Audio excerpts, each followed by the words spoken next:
İnsanın muhakkak bir şey yapması lazım. Ben mesela yeri geliyor yere uzanıyorum çizerken saatlerce yerde kendimi kaybedercesine oturuyorum, şey yapıyorum.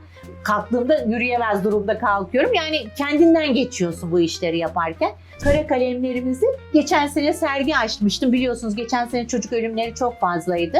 Evet. O yüzden bunları çizdim işte. Annenin gözyaşları çocuğu bebeği diyerekten göz bebeklerim diye bir sergi açmıştık. Oradan kalan eserlerim onlarda. Evet, etkileyici Evet. sergilerden Yani onları bir tanesi. çok böyle üzülerek ağlayarak çizdiğimi biliyorum yani. Her Evet. gün haberlerde biliyorsunuz Türkiye'de. Böyle ne bileyim hayalinizi oraya aktarmak çok güzel bir şey. Biri geliyor anlatamadığınız duyguları tuvallere anlatıyorsunuz. Bir canlı müzik olsa da gitsek bir ne bileyim bir yerde eğlence yapsak diye dört gözle konser için gelen sanatçıları beklerdik ki onlar da 40 yılda bir gelirlerdi. Ama şimdi bir bakıyorsunuz ki öyle zaman oluyor. Her hafta bir konser, her hafta Evet. bir açılış, bir eğlence oluyor. DMV Talks'a hoş geldiniz. Bugün Virginia'da gerçekten de çok önemli bir konumuz var. Hatta kanalımızın belki kuruluşundan itibaren hep konuk almaya çalıştığımız bir isim. Değerli sanatçımız Nazan Uzbilek yanımızda. Hoş geldiniz. Hoş bulduk, teşekkür ederim. Sağ olun, ayaklarınıza sağlık, hoş geldiniz. Asıl biz hoş geldiniz olmuş olduk çünkü atölyenizdeyiz şu anda. Evet. Nasılsınız, iyi misiniz? Sağ olun, iyiyiz. İşte atölyenin açılma telaşı vardı, koşuşturması vardı. Geçen hafta da workshoplarımıza başladık. Onun heyecanı, yoğunluğu var. Güzel geçiyor. Çok güzel. Biraz sizi tanımayanlar için kendinizden bahseder misiniz? Ben 1967 İstanbul doğumluyum. Gedikgöbek İstanbulluyuz biz. İlk ortaokul, lise, üniversite hepsini İstanbul'da okudum ama hiç çalışma hayatım olmamıştı bugüne kadar. Sonra 2014 yılında oğlum üniversiteyi burada okumak istediği için biz toplandık. Bütün eşyalarımızı topladık. Buraya geldik. Çok güzel. Ondan sonra burada evimiz vardı. 2009'da almıştık. Ondan sonra evimize yerleştik ettik. Ama hiç kimseyi tanımıyorsunuz. Bütün gün sokaklarda geziyordum deli gibi. Bir Evet. gün çok sevdiğim Gönül bir arkadaşım var. Onunla birlikte Burlington'da tanıştık. Öylelikle ben Virginia'da çevre edinmeye başladım. Bu sosyal medyanın da etkisiyle. Evet. Sonra Gönül dedi ki ablası dedi sen dedi Mimar Sinan'ı bitirmişsin dedi. Niçin dedi bunu kullanmıyoruz burada? Çocuklara bir dersle başlayalım mı dedi. Olur dedim niye olmasın? Türkiye'de gidiyordum atölyelere çalışıyordum ama hiç ders vermemiştim. Hiç öğretmenlik deneyimim de yoktu. Gönül'ün 2 çocuğuyla başladık. Sonra 2 çocuk 3, 5, 6, 8, 10 derken bayağı çoğaldı. Bayağı bir tanındık. Ondan sonra da işte bunları evde yapmak daha zor oldu. Ben öğrencilerimin evine gitmeye başladım. O da vakit kaybı çok zor oluyordu ve malzeme taşımak çok zor oluyordu.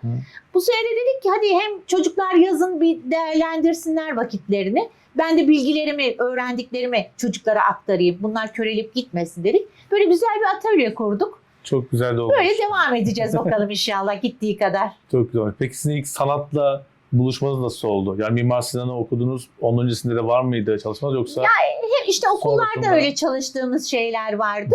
Sonra ama hep içimde mimarlık vardı aslında ama ben mimarlık olunca bu sefer hadi dedim resim bölümü olsun dedim. Çok zevkli güzel bir üniversite yılım geçti Mimar Sinan'da. Ondan sonra evlilik falan derken ben hiçbir şey yapamadım tabii ki. O anlamda evde çalışıyordum. İşte dediğim gibi ressamların atölyelerine sık sık gidip çalışmalarımı yapıyordum. Ama işte böyle. Bunu sorma sebebim duvarlarda gördüğümüz güzel eserler var. Bir yandan da hem burada işte atölyenizde, yeni atölyenizde Virginia'dayız şu anda, Chantilly'deyiz. Eğitimler veriyorsunuz, workshoplar yapıyorsunuz. Bunlar yetenek işi aslında. Yani hadi ben resim çizmeye başlayayım deyince olmuyordur herhalde. Tabii o da var ama ben bir de sıfırdan çocuklara öğretmeye başladım. Mesela ben üniversitede öğrendiklerimi 8 yaşındaki çocuğa böyle öğretmeye çalışıyorum. Sonra diyor ki ya Nazan onlar daha çok küçük sen bunları üniversitede öğrendin diyorum ama çocuklar da çok istekli ve arzulular. Çok da güzel başarıyorlar. Biz ilk önce çizgi çizmeyi cetvelsiz, pergelsiz daire çizmeyi başlıyoruz. Ondan sonra resimle geçiyoruz kara kalemden. Ondan sonra da yağlı boya ve sulu boyalarla devam ediyoruz. Ama Süper. çocuklar çok yetenekli şimdiki çocuklar. Yani gerçekten de çok hızlı öğreniyorlar Çok. şu anda. Peki yetişkinler için de burada Evet, burada eğitimleriniz var. kimi zaman yetişkinlere, kimi zaman da çocuklara dersler vereceğiz. Bir sürü değişik etkinliklerimiz var. Dikiş dikmekten tutun boyaya kadar her türlü şeyi branşı yapacağız. Evet. İnşallah bakalım hayırlısıyla. Süper. Peki ilk geldiğinizde buraya mı gelmiştiniz? Virginia'ya mı İlk gelmiştiniz? Virginia'ya gelmiştik. Biz Manassas'ta ev almıştık. Benim eşimin ailesi burada yaşıyordu. Eşimin hep hayali vardı ki ben ileride Amerika'ya gidip Amerika'da yaşayacağım diye. Onun için de 2009'da işte ev aldık, kiraya verdik biz. Oğlum Türkiye'de okuyacaktı en başta. Sonra biz bir gün Kurban Bayramı'nda buraya tatile gelirken ya dedi ben dedi vazgeçtim dedi. Ben dedi gideyim Türkiye burada okuyayım dedi. Amerika'ya gelmek istedi. Öyle olunca tamam okey dedik. Orası yüklendik geldik eşyalarımızı. Peki burası ile ilgili neler söylemek istersiniz? DMV Talks kanalındayız şu anda. DMV ile ilgili çünkü Amerika'da 50 eyalet var. Evet. Eminim bir gezmişsinizdir de. Çoğu. Neden işte Virginia'da hala kalmaya devam ettiniz sonrasında? Ya ben burayı çok seviyorum. 4 mevsimi güzel bir şekilde yaşıyoruz. Ne sıcak oluyor, sıcağı sıcakta oluyor, soğuğu soğukta oluyor. Evet. Öyle diyeyim. İşte burada olunca oğlumun işi başka bir eyalete gitmeyi düşünmedik. Bir de çok alıştım burada. İnsanları tanıyorum. Nereden baksanız. Dostlar neredeyse Dostlar biraz da öyle neredeyse. oluyor. Aynen öyle. Çünkü bir sene çok zorluk çektim. Ben insanları çok seviyorum. Hep insanlar olsun etrafımda. Hep yiyelim, içelim, sohbet edelim istiyorum. Yani bir de yaş da ilerledi. Bu yaştan sonra da yeni bir yere adapte olmak biraz zor. Yok, yine de işte sanatla belki farklı planlarınız var mı? Yani workshoplar yapıyorsunuz burada. İşte dediğim gibi 50 eyalet var. Belki farklı eyaletlerde, farklı şehirlerde turnelere belki çıkabilirsiniz. İşte oralarda belki Yani bir istek gelirse neden olmasın? O tarz şeylere de açıksınız yani. Evet. Peki burada ilerideki hedeflerinizden biraz bahsedelim. Siz zaten zevkle yapıyorsunuz. Zevkle öğretiyorsunuz bir yandan da. Aynen öyle. Peki işi yapma ile öğretme arasındaki fark nedir sizce? Yani sanatı işte arkamızda güzel tabloları yaparkenki duygu farklı, bir de öğretmenin duygusu var. Tabii. Ya öğretmek çok zor bir şey aslında. Biraz da sabır gerektiriyor. Aynen öyle. Bir de çocuklarla uğraşmak zor ama ben çok seviyorum çocukları. Bir de birazcık herhalde aktaramıyorum. Öğretme şeyim birazcık kısıtlı galiba benim. Çizerken çok güzel çiziyorum ama karşı tarafa bunu anlatmak biraz zor oluyor sanki. Evet. Ama güzel bir duygu yani. Çok. Aynen duygusu. öyle. Bir de bir insanın muhakkak bir şey yapması lazım. Ben mesela yeri geliyor yere uzanıyorum çizerken saatlerce yerde kendimi kaybedercesine oturuyorum, şey yapıyorum. Kalktığımda yürüyemez durumda kalkıyorum. Yani kendinden geçiyorsun bu işleri yaparken. Sonra da güzel şeyler üretince veya öğrettiğin çocukların güzel şeyler yaptığını, başarılarını gördünce daha bir gurur veriyor işte tabii. Tabii ki. Gurur verici. Peki az önce bahsettiğiniz saatlerinizi alan, belki günlerinizi alan çalışmalarınız oldu. Evet. Onlardan böyle aklınızda kalan çok özel bir çalışma var mı? Gerçekten de bir duyguyla belki işlediğiniz bir çalışma. Çok var. Yani buradaki gördükleriniz bunların bir kısmı. Evet. Mesela bu kara kalemlerimizi geçen sene sergi açmıştım. Biliyorsunuz geçen sene çocuk ölümleri çok fazlaydı. Evet. O yüzden bunları çizdim işte. Annenin gözyaşları çocuğu bebeği diyerekten göz bebeklerim diye bir sergi açmıştık. Oradan kalan eserlerim onlardan. Evet, etkileyici sergilerden yani onları bir tanesi. çok böyle üzülerek ağlayarak çizdiğimi biliyorum yani. Her Evet. gün haberlerde biliyorsunuz Türkiye'de çok fazlaydı. Evet.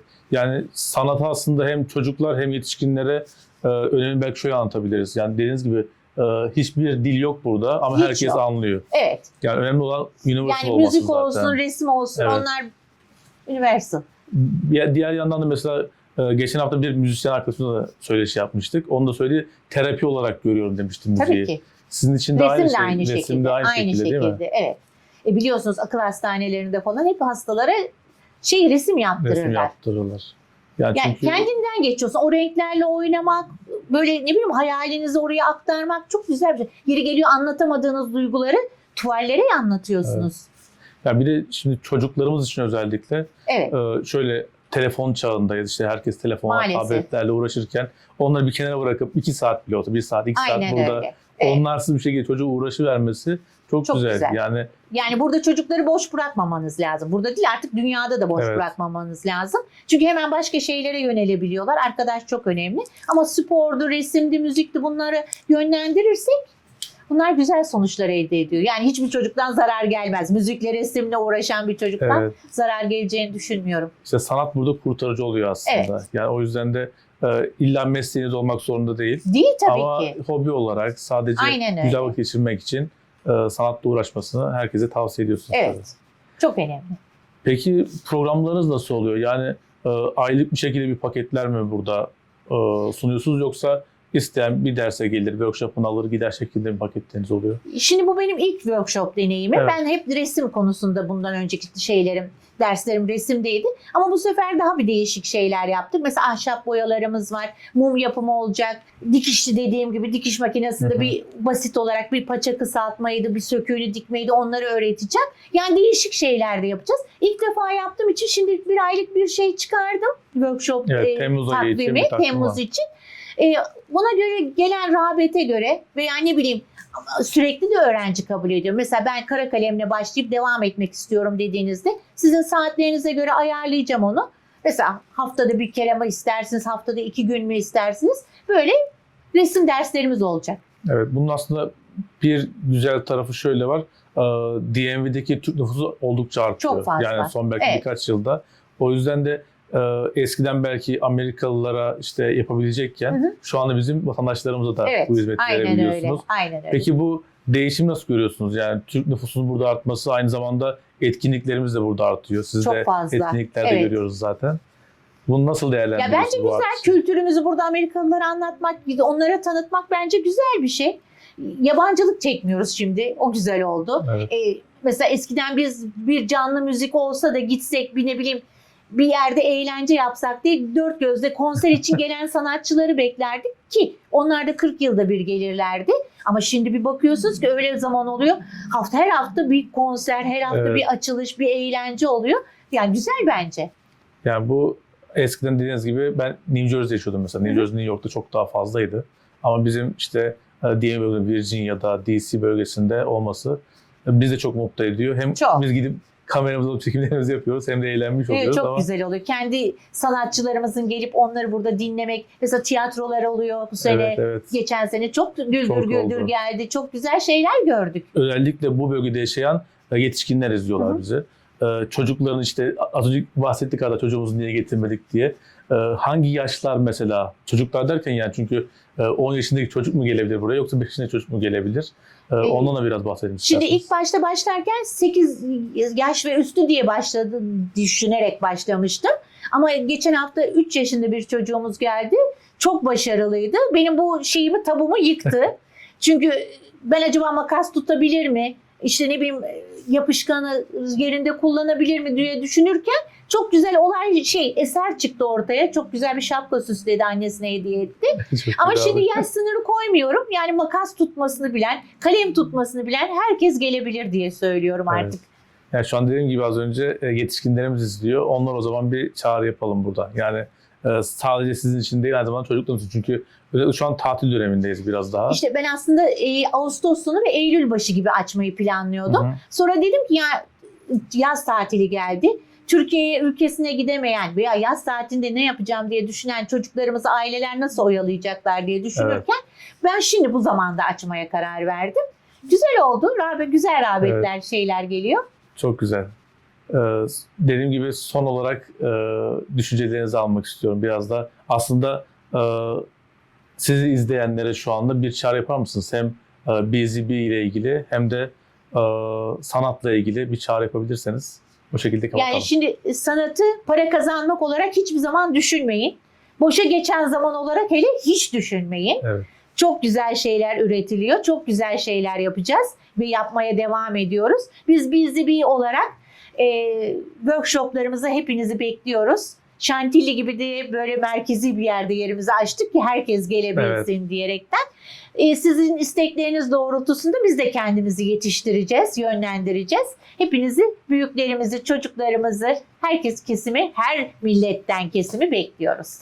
Çok teşekkür ederiz. Yani dediğim gibi belki 6-7 ay olmuştur belki sizinle sürekli görüşüyoruz. Evet. Ama şu an bence tam zamanı olmuş oldu. Hem atölyenizi açmış oldunuz. Çekim hep düşünüyorduk ama o zaman eve gelecektiniz. Şimdi atölyemi tanıtmış olduk. Çok daha güzel oldu. Çok teşekkür ederim. Ayaklarınıza sağlık. Ben teşekkür ederim. Sağ olun.